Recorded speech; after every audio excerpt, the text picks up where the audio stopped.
আর আরেকটা জিনিস মনে হয় কি জানেন, এই যে যখন বাড়ি ছাড়ার কথা শুনছি তখন আমার মনে হয়েছে যে প্রথম দিকে মনে হয়েছে হারিল বাড়ি ছেড়ে দিবে, এই বাড়িতে অনেকদিন এখানে বহু মানুষের জীবন নষ্ট হয়েছে, তো এই জন্য আল্লাহ হয়তো এটা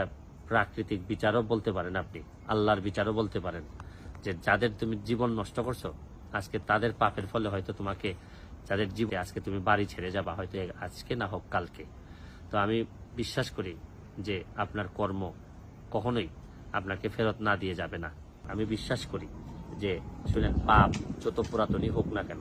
এক সময় সামনে চলে আসে, এবং এই জন্যই সময় থাকতে থাকতে